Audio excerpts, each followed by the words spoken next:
I lost both my parents at a young age, and I also overcame drug addiction, specifically with opiates, and it was one of the hardest things that I think I'd ever have, of course, experienced. Um, Starting off when I was younger, when I was 3 years old, my dad had passed away, and that was a traumatic event for my mother. She had experienced time with him when he was of course supposed to get sober, and he didn't. And then my mom's told him that she essentially wanted time away from him so he can figure his life out and hopefully get sober. Throughout that time duration, he had actually passed away, and I think ever since my mother felt guilty of the circumstances that were now presented to her. Um, so going along with that, my mother, she had, she's a very successful woman. She had like a tanning hair and nail salon. She's a real go-getter, and at least these are the stories I was told. The thing is that I actually never got to know that side of my mom, and I'll get into that. So shortly after my dad had passed away, my mom ended up breaking her neck in a car accident. Now, before that happened, coincidentally, she ended up remarrying, and it was someone who wasn't very good.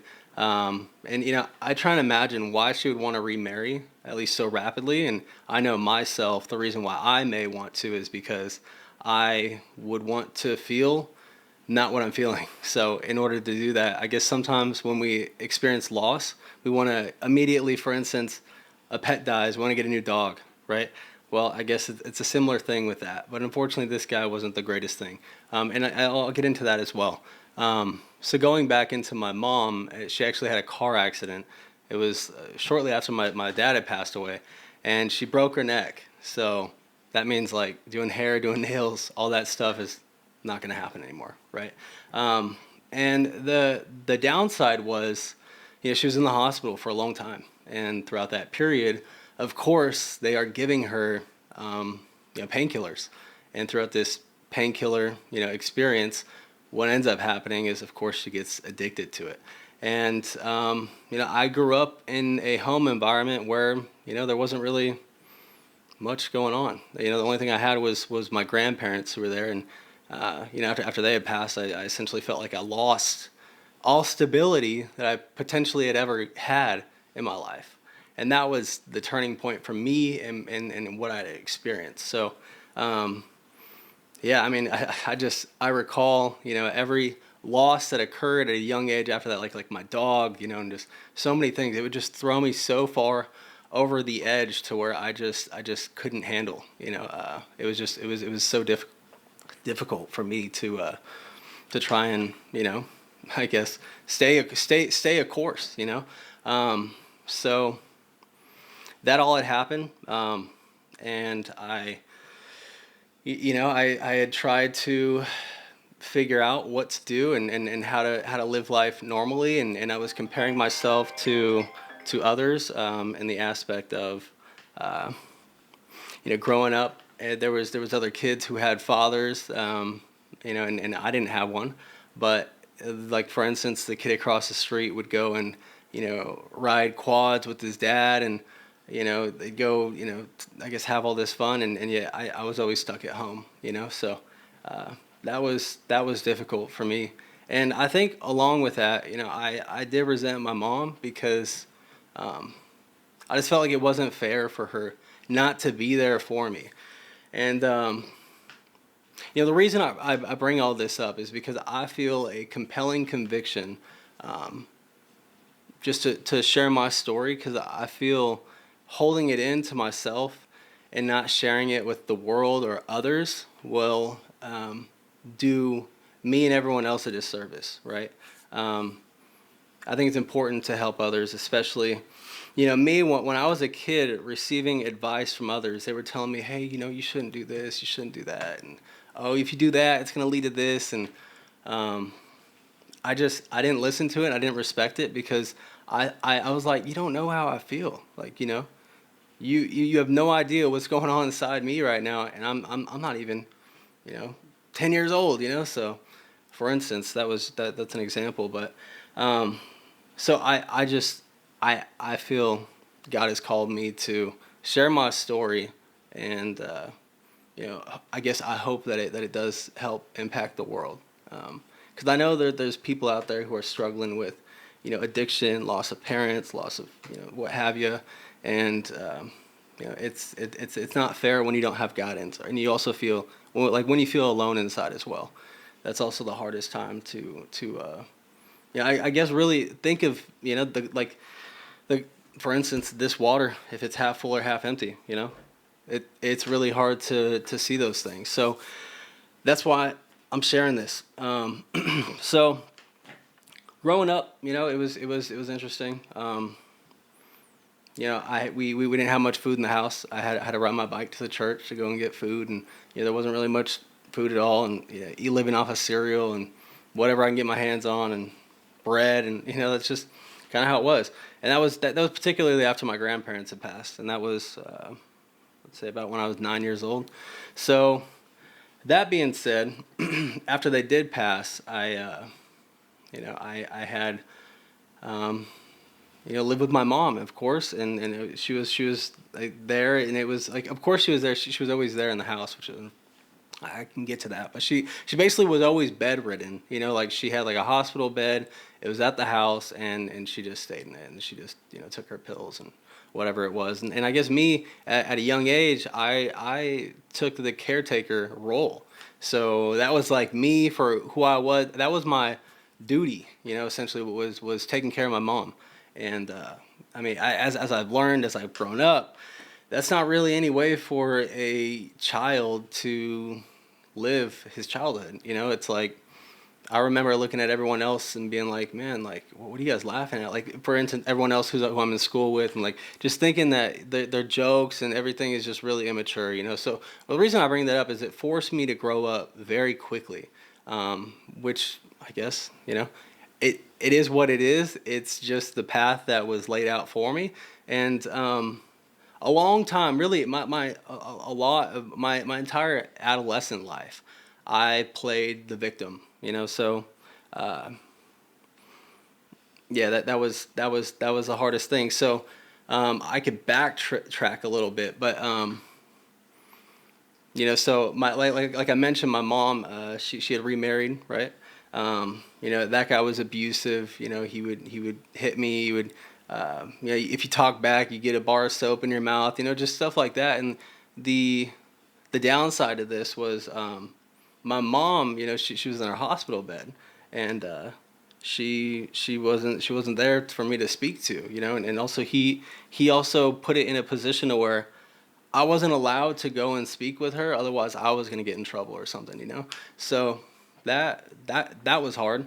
I remember being at like a really young age, like just feeling so upset, that there was a time when I was like, I didn't know what I was doing, but it just felt like it was just too much. So I guess it was like the dog's leash or something like that. I didn't know what I was doing, or it was a belt, like something like that. I think I put it around my neck, and I just had, I was just kind of overwhelmed, man. And nothing happened from it, but it's just moments like that, and and I was so young to be even thinking that.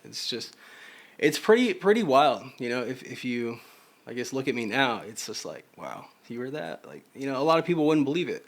And I'll even get more into that for you. So things like that had happened, and I remember one day I was at home and I was sick. I didn't want to go to school, and he was that guy that she was married to was going to work, and I was able to speak to my mom about how he was abusing me, keeping me away from talking to her, and so on and so forth. And already I felt very alone. And definitely had a lack of guidance, which is hard.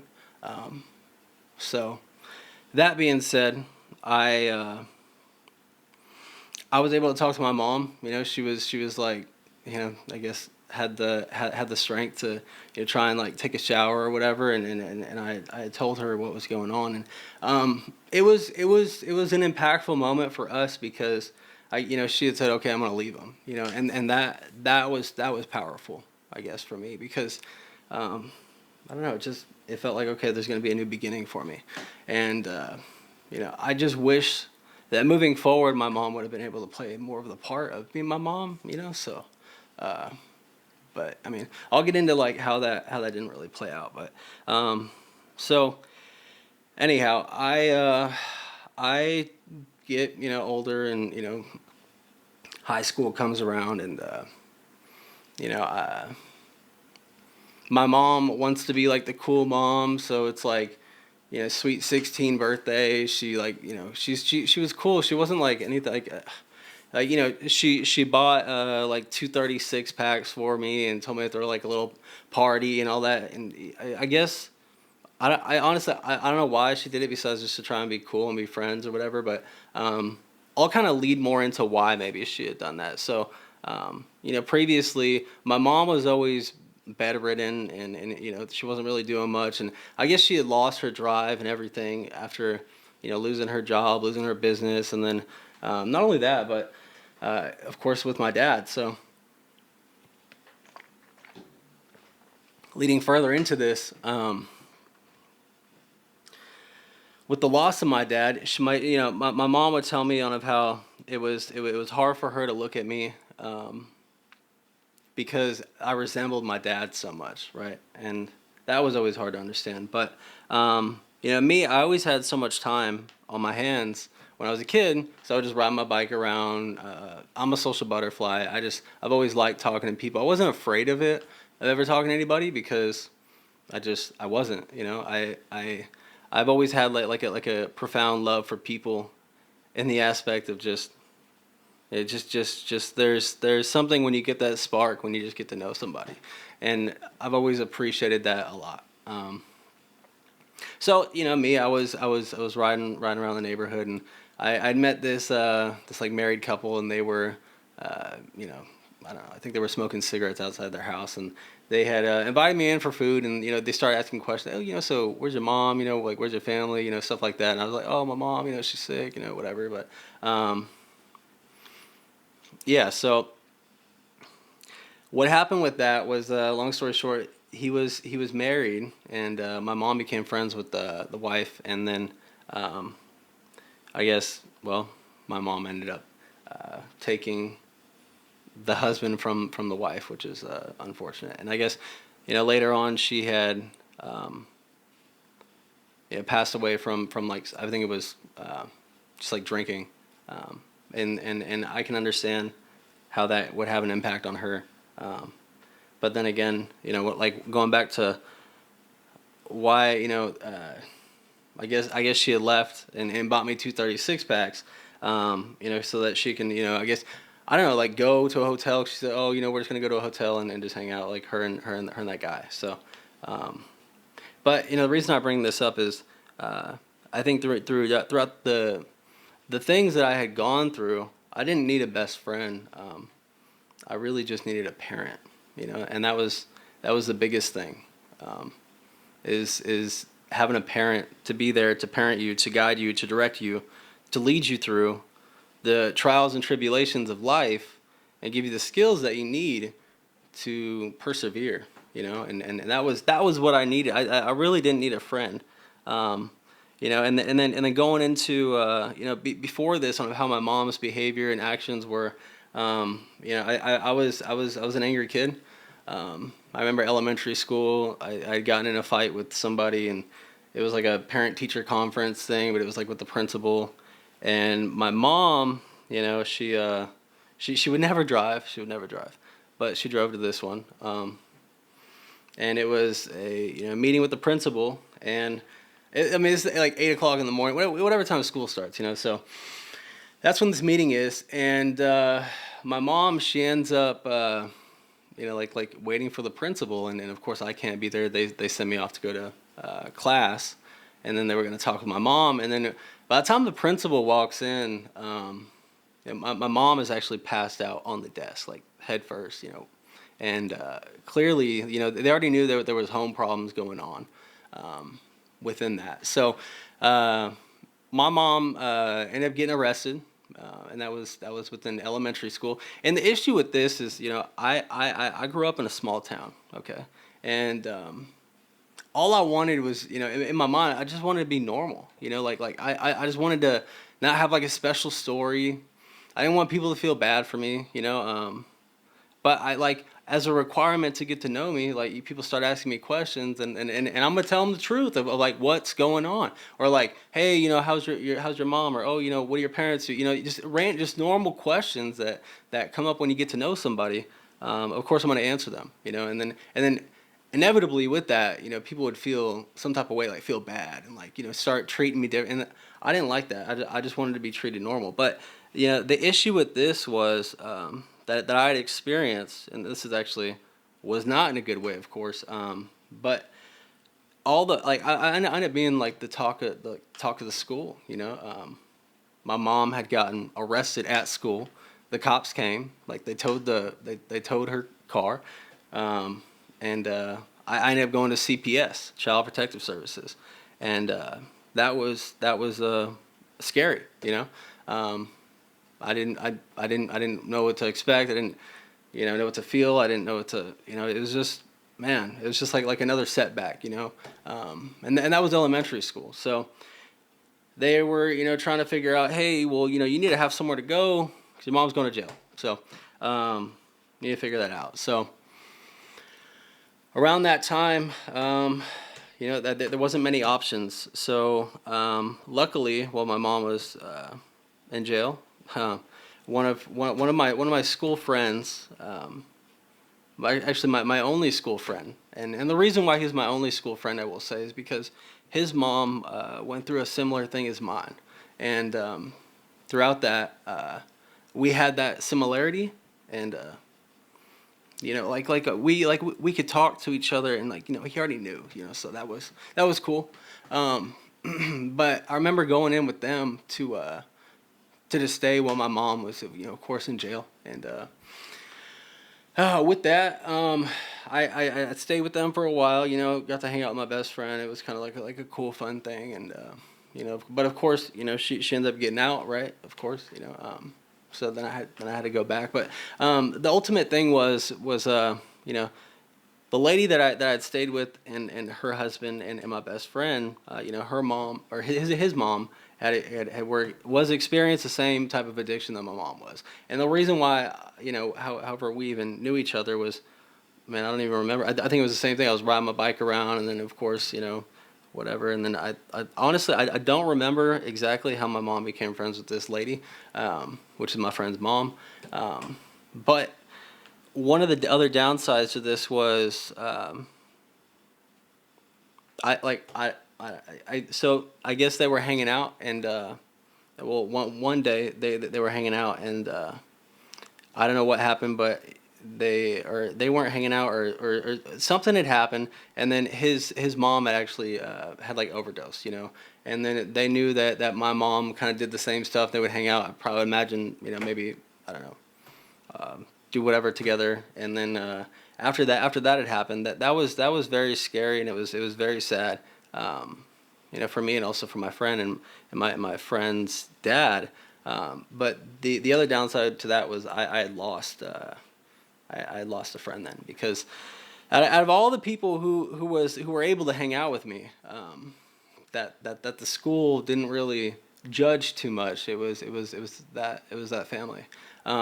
And then that had gotten taken away, so with that as well, there was man, there was times in school when I don't know, man, it really just wasn't a great time. So let me just take a drink.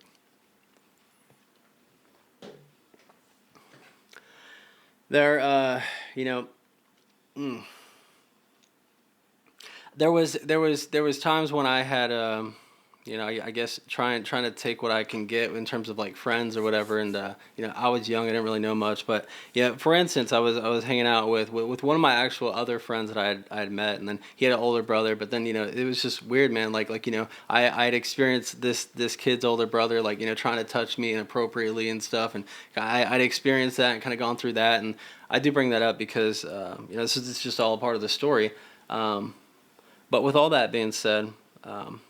Where else I'm going to get into this is so my mom, she, going back to the 236 packs thing, uh, she would, want to party with us, like my high school friends by the time I turned into high school. And the thing is, all my friends, like I mentioned, like most of them from the schools that were my age, their parents knew that my mom and that my family, or not my family, but just particularly my mom, was not good, right? So they didn't want me or other kids around me because they thought I would be a bad influence, or also even coming over to that place that we had stayed would be bad for their kids. So immediately that wasn't allowed. So what that led to was me hanging out with older kids, right?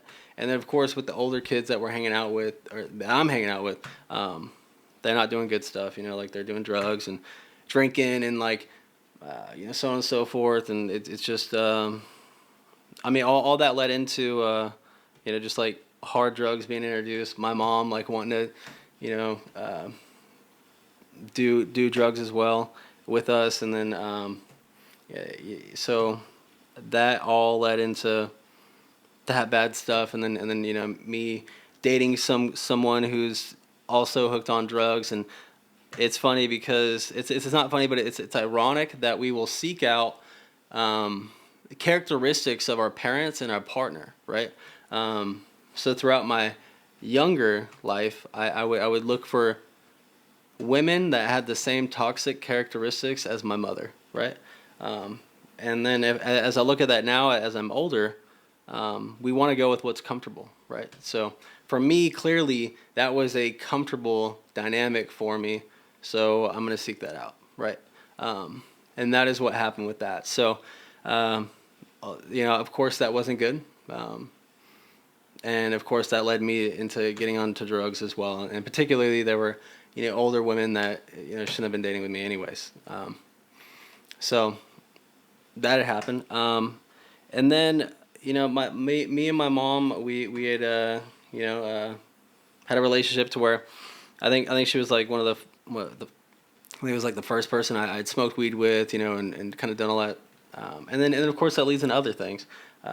They come over with or not they, but friends come over with let's say powder for your nose, and then you could do that, and then she wanted to do that with us. And then that did lead into harder drugs coming through, and being around, and us all doing them together. And my mom kind of would of course want to do that with us as well. And then it came into the dynamic of like they were my friends, but then my mom wanted to make them her friends, so that way she had like her little plug, as you will say. And man, reason I bring all this up is I had my mom was prescribed opiates, right? And I had taken some of those as well. And towards the end of, let's say when I turned like 18, actually, yeah, probably 17. I'm not sure. It was before I turned 18, and also turning 18. We'd actually started doing it was I'll just say opiates. It was the strong kind, and a part of that actually. So mine actually led into it was okay. So I would inject that, right? So which sounds insane now, but it is true. So that had happened. So the reason why I do bring that up is just feeling so down, feeling so low, not seeing the hope, not seeing the bright light at the end of the tunnel, just feeling like all is gone, and like there's really no point in continuing, like really just sad and depressed, to be honest. So then I actually I remember there was a day when we were getting evicted from where we were living, and then that was actually the first day that I had decided to inject. Well, I didn't know how to do it, but I had someone who showed me or did it for me, whatever. That had yeah, injected the opiates into my arm, and then yeah, so that was that. And then coincidentally, I guess that same day, my mom also felt that same type of depression, and she did the same thing as well. I found out later on that day that the same person who did that for me also before did that for me, did it for my mom as well, because I guess maybe she didn't know, but. So all of that led into being homeless, right? So I'd experienced being homeless, going through life not knowing where you're gonna sleep is a whole new thing. Exposes you to a lot of dangers that are out there in the world, especially if you don't have a safe place to like rest your head at night. And it's a scary place to be when you have that, and there's a lot of dangers that it exposes you to.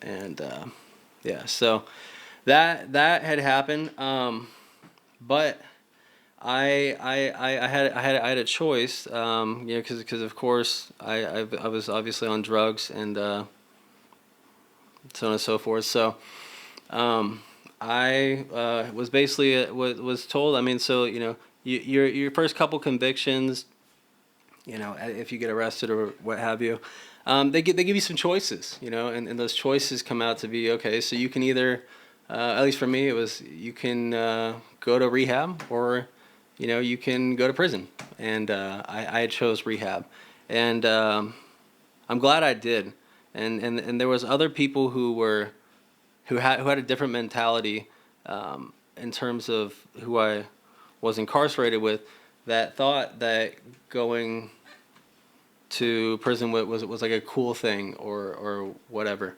and yeah, so I definitely didn't have that mentality. I just wanted another chance, ultimately. So I was able to go to rehab, and I had completed rehab. I had completed everything. It lasted over a year. Did all guys sober living for over a year. Yeah, at that rehab, it was very nice. I had therapists that were there to help and guide, and I guess help you through your things that you're going through, which was impactful for me. It reminded me as like a kid with the little. And I had to go to therapy as a kid, because the school counselor knew about stuff at home, and it kind of reminded me of, if you guys have been there before, like the kid sandbox thing that you could like play with. I don't know, but yeah, it had reminded me of just kind of being there again and just kind of going through this stuff. But one of the instructions that the therapist had given me was, hey man, like for instance, if you want to be a painter, you're gonna hang out with painters. If you want to be a millionaire, you're gonna hang out with millionaires. If you want to be sober, you have to hang out with sober people, right? And my mom, of course, always wanted to call me and talk to me, and because my mom, right, like. And she wasn't a mom in the traditional sense, but she still was my mom, so for the longest time I did give her like special treatment, for that, just because she was my mom, and that did hold me back, because it didn't enable me to move forward as an individual for who I am, so, and also move forward without her in my life, right? So that being said, he had instructed me, hey, if you know that she's not sober, then you likely probably shouldn't talk to her, until she gets better.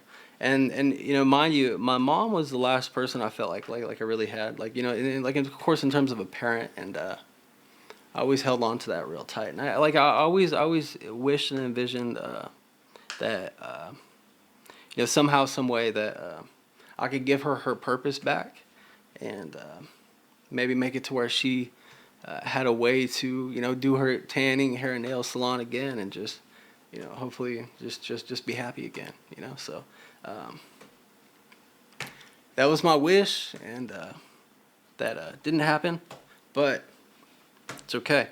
So I had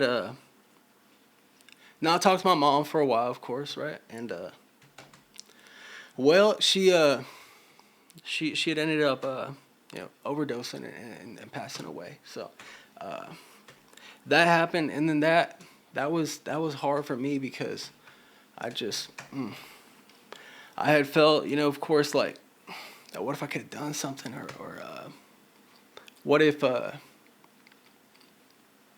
what if there was something I could have done, right? And yeah, that was a struggle. So, um, but I got through it. Um, and I say I got through it, but it's only through the grace of God, right? Um, I was pursuing goals that were aligning with a better future for something that I would have never thought would have been possible.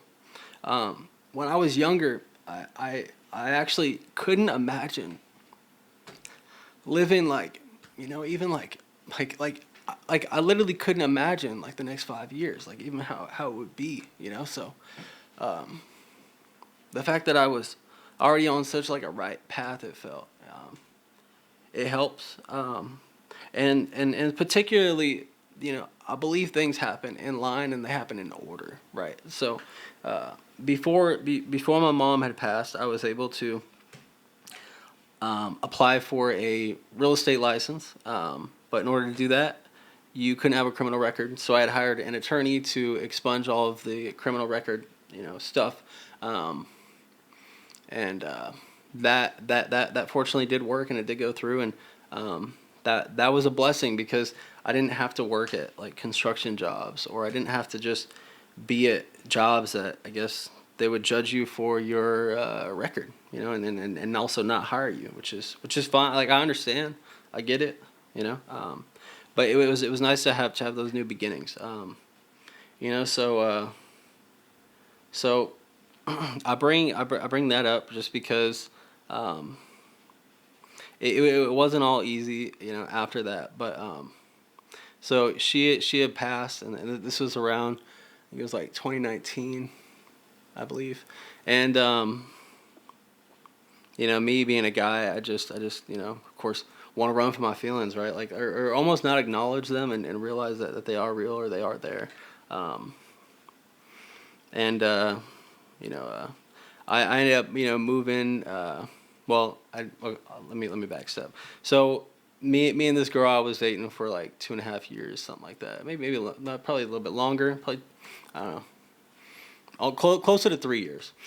We had broken up, and then I did that whole thing of where I'm just feeling like, well, I'm gonna, I don't know, spread my wings. I'll just say that, and I wasn't, I definitely wasn't doing the right thing then. And then, you know, I remember, I mean, even then, I mean, the only thing I cared about was like my physical appearance, like how I looked, how much muscle I had, all that stuff. And it was a very vain way to go about.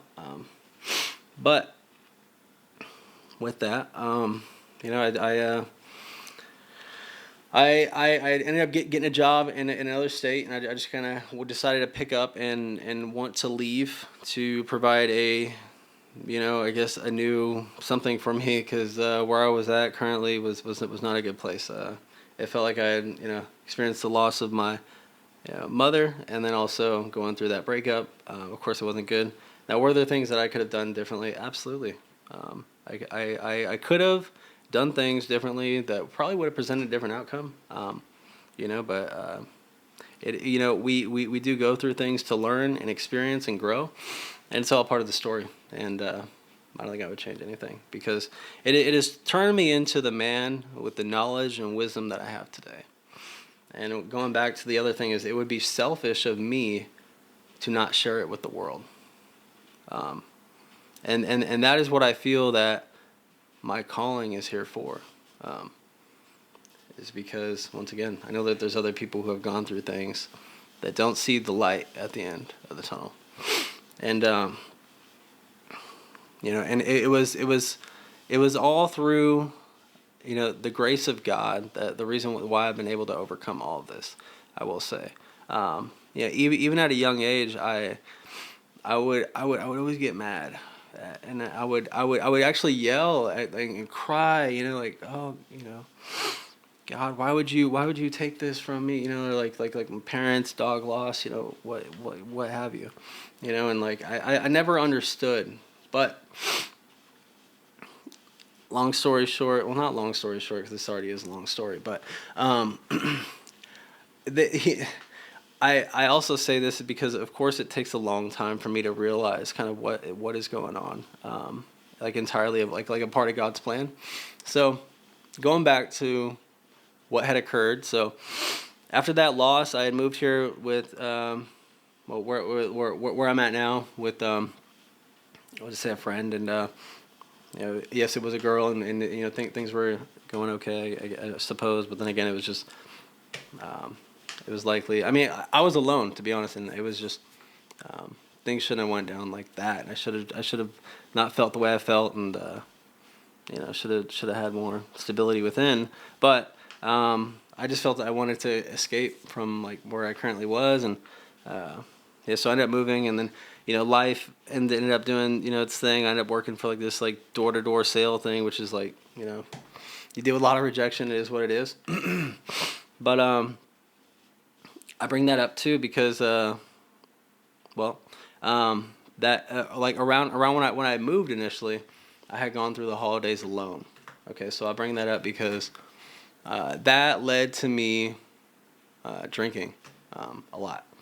So I'd gone through that, and that was hard because I have that like personality to where most of the things I do, I do it 1,000%. Like it's not going to be any partial. So that led to a long time of kind of me being where I'm at and drinking. But with that, I did have a job with this door to door sale thing, and that was cool. Did that for about a year, and then that gave me the experience required to do a tech sales job, software sales. And mind you, before this, like when I was living where I was at previously, like I worked at a like car repair place, and I'd done like a semester at college, and I thought it was cool and all that, but I always thought that there was more ways to like make money to do whatever, and I didn't know if it was necessarily required unless you want to be a doctor, a lawyer, or I don't know, an accountant or something. So that was that. And learning was cool, and I enjoyed it, but I've always wanted to go like that fast route, and not the slow route, because the slow route wasn't fun, right? That instant gratification thing has always been there for me, and I mean, as I've gotten older, I'm able to understand that and then be able to, I guess, work around it, and slow down as well. So with all that being said, I'd gotten that software sales job, and once again, just bringing this up, things lead to things, right? Um, just like with anything good leads to anything good, or anything good leads to better things, and bad things lead to even worse things, right? I guess bad things lead to bad things. So there is that, but the other part of this is um,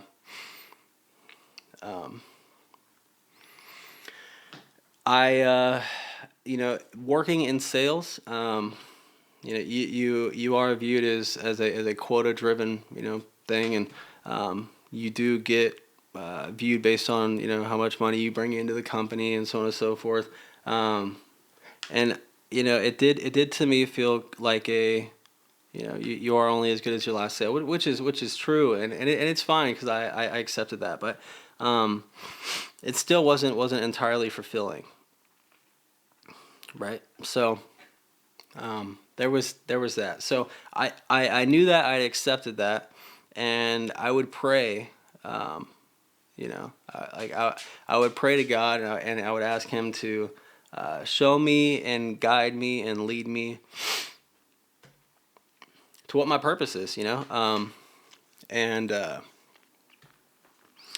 oddly enough, I the company I was at the time, they were doing mass layoffs, because if you guys know about the industry with that, that is what was going on. So that was about me doing that for probably about 3 years times, maybe even longer, probably a little bit longer, and you know it just kind of seemed like that was like a common denominator, at least with the economy at the time. That was every so often they were just starting to do layoffs, and yeah, that is scary. So I bring that up because back when 2020 had occurred, I saw these people. They were like it was on social media. They were day trading, things like that. So I wanted to then try and get into that, and that was in 2020. I gave that a go. Because no one could work then, and I was furloughed from my job that I had then, and I refused to just sit at the place I was living in and not doing anything, just kind of collecting money, and it didn't feel right. So I didn't want to do that. I wanted to do more, because I mean, if I didn't, who else was going to do it? Like who else is going to provide for me? At least like in terms of. I guess, what I mean by that is like, is my mom gonna do something for me? No. Is my dad gonna? No. But only thing I have is either giving it the choice or the option to try, and also have faith that things will work out. So I had to have faith that things were going to work out. So I didn't know what direction it was gonna lead me. I didn't know if it was gonna work out then. I just know that I had to do something more, because clearly doing nothing doesn't work, and also not having faith, not trying to perceive, not trying to persevere, those things don't work. So the only option is to do all of that. You need to strive, you need to do more, and you need to actively keep trying to better yourself. So I was always stuck on that, which of course is good, but when I had tried day trading, then it didn't work. Just the timeline for it wasn't there, and I would say the patience for who I was then wasn't there. I thought it was going to be some type of quick money. I'm going to get rich quick and whatever, and whatever reason, I'm not really sure. That's just what I'm gathering and guessing of how I felt then. But going back into that, I had going now. I after the 3.5 so on years of working in the software sales space, they were like I mentioned, going through some changes in the organization and doing layoffs. So, anyways, I no longer work there, and I had prayed that God would direct me and guide me to, do the things that I'm meant to be doing here, overall. So, one thing led to another. I had prayed because I knew there was more than life than just working, for instance, a 9 to 5, and kind of doing that grind, the whole rat race thing, because that was hard. That was not fun, and it wasn't fulfilling. And I've always had an interest in numbers, oddly enough.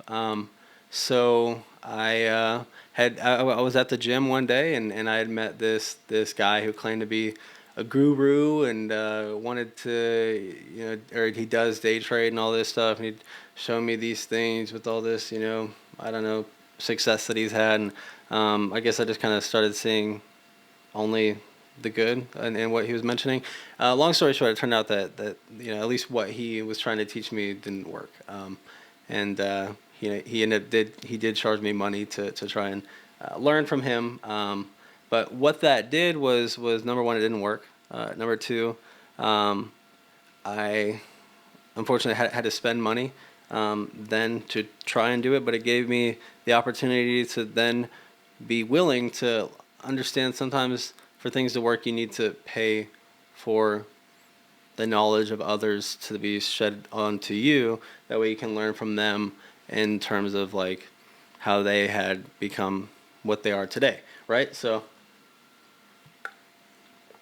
I bring that up because although his way did not work for me, I eventually was able to find a path that worked for me in terms of day trading. Now, is it working 1,000% now? No, it's not.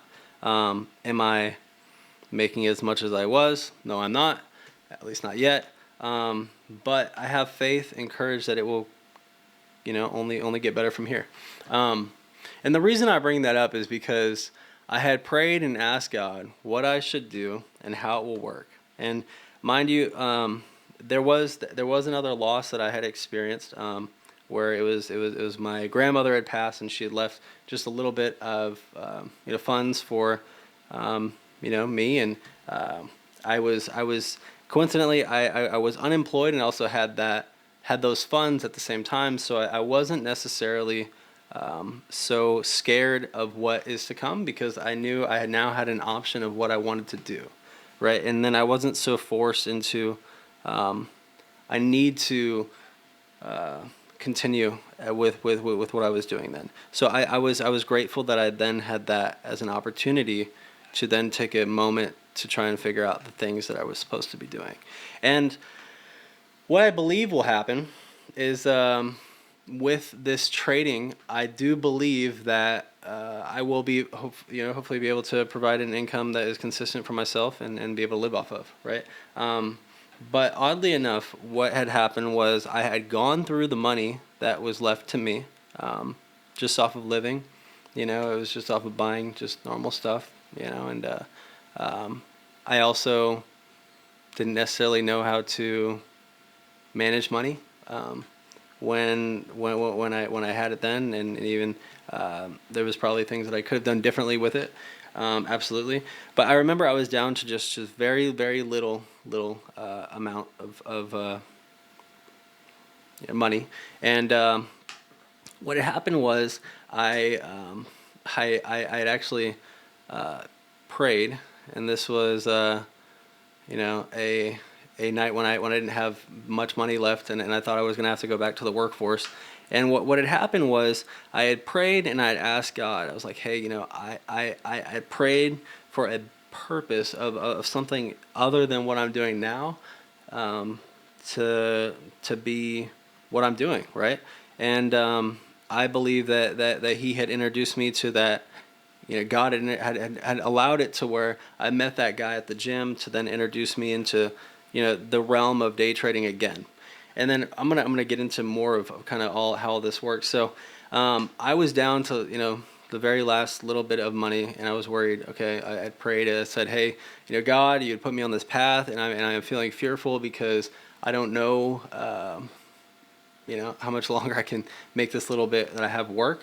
I've tried, and I don't know. I mean, so really, what had happened was, this is coincidentally, I was walking out of where I was at the time, when I was looking down. I was walking in my car, and this was, I think, before I had made that prayer the day before, or it was even the night of I had made that prayer before. But I don't remember what happened first. But I was walking to my car, and there was a dollar bill on the ground.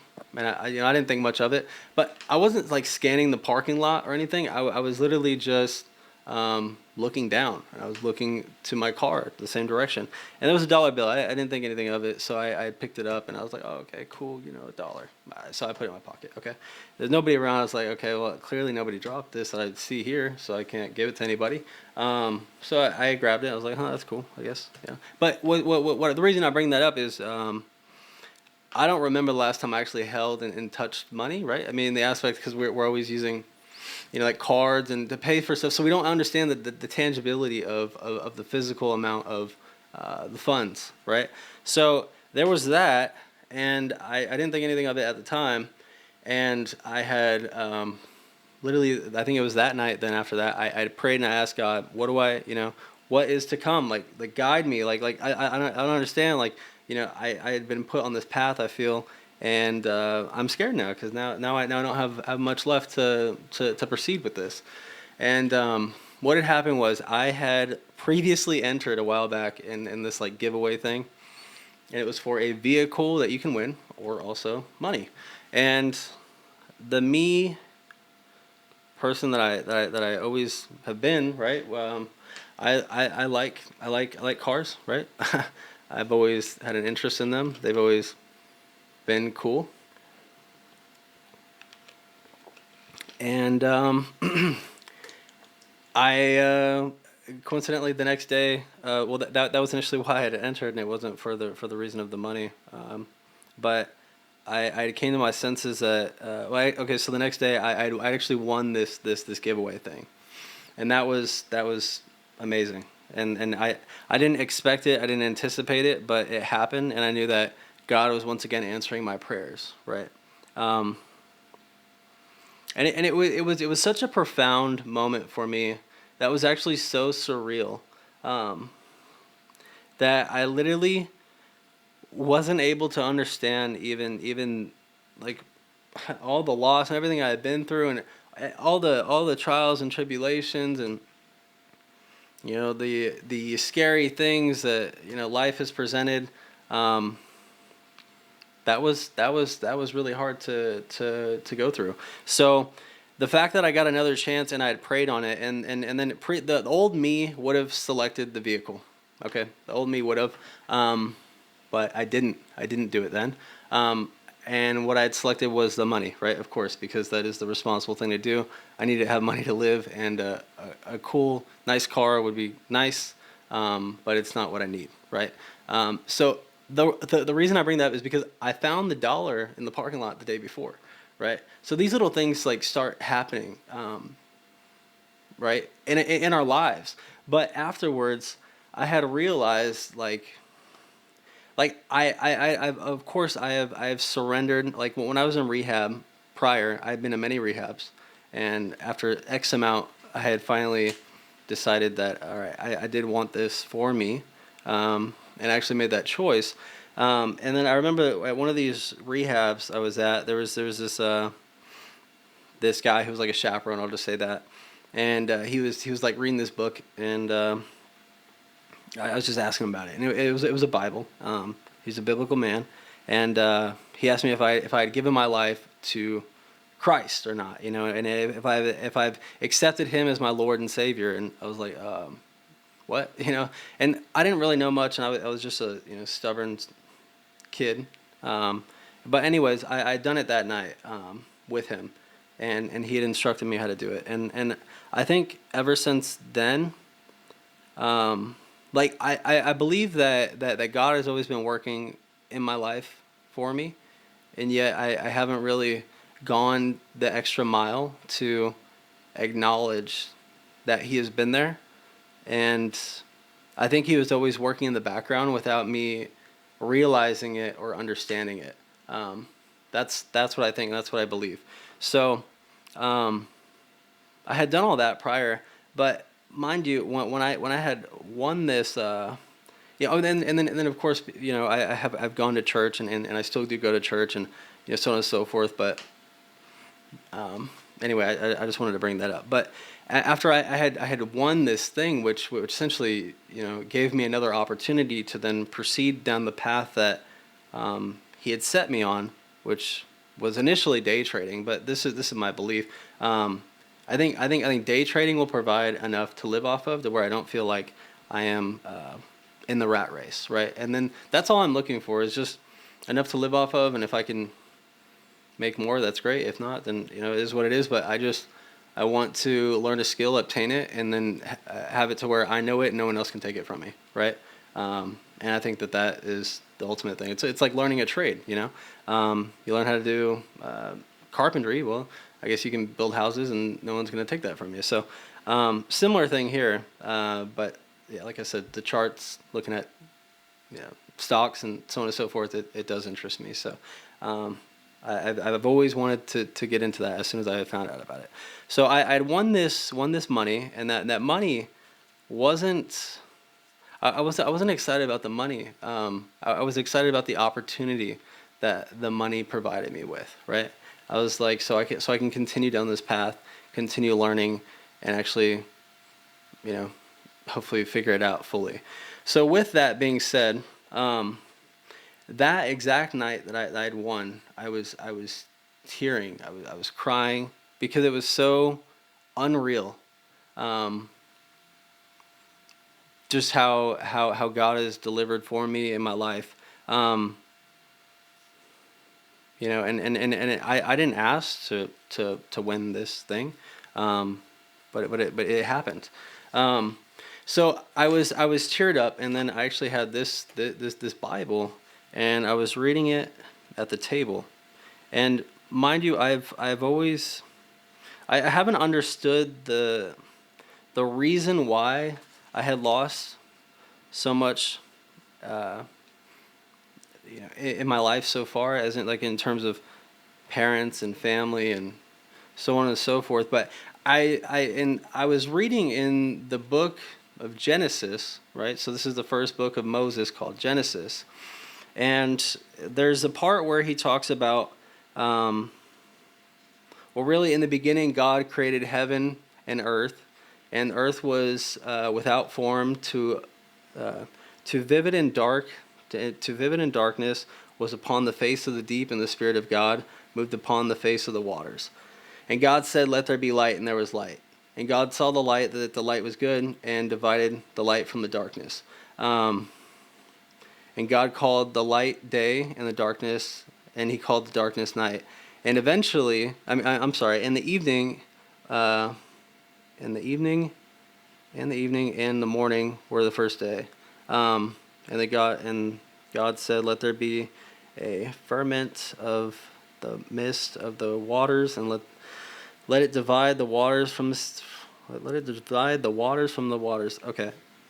Anyhow, that is kind of beside the point. So, well, it isn't beside the point. But I was reading this, and then ultimately, what had stood out to me is there was Noah, and Noah was instructed to go on the boat and bring one of all of these animals and stuff, and that there's going to be a massive flooding, and it's going to kind of take over over the world, and it's going to get rid of all the evil that is currently there, and there will be new beginnings, right?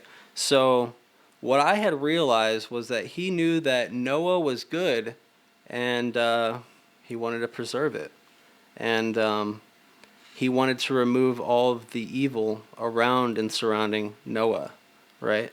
So God gave him the instruction of how to avoid harm from the flood that was going to occur. And with that, I had read that, and I was like, wow. Like, so this entire time I've looked at the loss of my family members and of so on and so forth as a disabling factor for why I can't continue uh, to do well, right? And also growing up, I looked at that as the reason for my drug abuse, um, because the drug abuse numbed me. It enabled it to where I wasn't able, or like I didn't have to feel the sadness I was experiencing. I didn't have to feel all that. But now that I look at all of this, the only time when I was able to better my life was when I was 18, and actually, for instance, I'd gone to incarceration, right? I had gone to rehab, and that was the time, of course, when the court says you have to do this or this is going to happen, right? So I was scared. I wanted to do the right thing, so I had of course chose to want to get a second chance. So I had done all those things, but then also that was when I took it the most serious, right? And it was from all of those things, and also being removed from my mom even then, and not even being within the same household as her. Because once again, going back to the saying, what I was saying before was, if you want to be a millionaire, you're going to hang out with millionaires. You want to be a painter, you're going to hang out with painters. You want to be a contractor, you're going to hang out with contractors. And then reeling it back down to the concept is, if you want to be sober, you have to hang out with sober people. But the hardest part in my mind was, but that's my mom, right? That's my mom. So how am I gonna not talk to my mom, right? Or how am I not gonna see my mom, or talk to her, and so on and so forth. So I will say also, when okay, at least for me, and for most, I would imagine, is, let's say you get a new girlfriend, you get a new job, you get a new car, you get a new dog, you get a new I don't know. You get a new anything, and me at least, I've always, hey, I'm gonna go call my mom. I mean, I'm gonna talk to my mom about it, because that's my mom, bro. Like, um, but I that was a hard thing for me, right? Because mind you, I had I like I said, when I moved, I had started drinking because I was sad. I had gone through the holidays alone, and that kind of led into this nonstop thing. I was still, of course, able to work and do all these things, but man, it was just it wasn't for me. If it doesn't serve me, it's not for me. Quite frankly, and I live such a firm belief on that nowadays. Because prior, when I was a kid, dude, I would wear baggy clothes. I thought I was like so cool to be, I don't know what I was trying to, like, a G, or I don't even know, man. Like, honestly, and it's really, it's not cool. It's not cool because that doesn't serve me. That is a part of my story. It is what I had prior had thought, whatever. But really, it isn't anything. It's of nothing that is significant. So I do also bring that up because throughout that lost side experience, I was then able to realize after reading that really it was that loss that enabled me to then persevere to have a new and better profound life, right? And then it was that removing myself from that, essentially being forced, right, in that aspect, to then be able to flock my wings on my own and become my own man, um, without the guidance or the influence or the product of your environment coming into play to then have a dictation on your life and your circumstances. So immediately as I read this in the Bible with Noah, um, I was just in tears because I then understood more of the reason why, or how God was working for me at such a young age that I let hold me back for so long in the aspect of like my entire adolescent years. Um, but I realized it was just to save me because there were so many times like that literally I was using hard drugs, and you know there was things that could have but just not gone well, so, and yet here I am. And the reason I also bring that up is because one of the most impactful things that I've realized through life, at least for me, is when I talk to people and I'm able to somehow give them some light in their life, some motivation, to allow them to know that their feelings are okay and that we all struggle. We're not all perfect. We're not all cut from a perfect cloth. But all that matters is our perspective of moving forward in a positive manner, keeping our faith strong, and knowing that there is always a way out. You just need to envision how you're going to get there. So, another way to do that is thinking of the man that you want to become.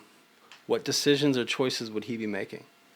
And then of course the hardest thing is going to be application of that. So then being able to apply those things that are discussed or even going on within your mind.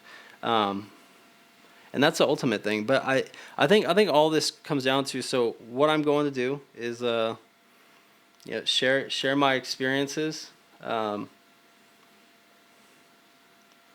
and just do this in the aspect of trying to share God with the world, and bring Him to many others around the world, and or I'm sorry, bring others to Him around the world, and share my experiences, because I mean, life is not meant to be here where we are just alone, right? Like, we see so many people in passing, but do we actually stop to see maybe how they are doing?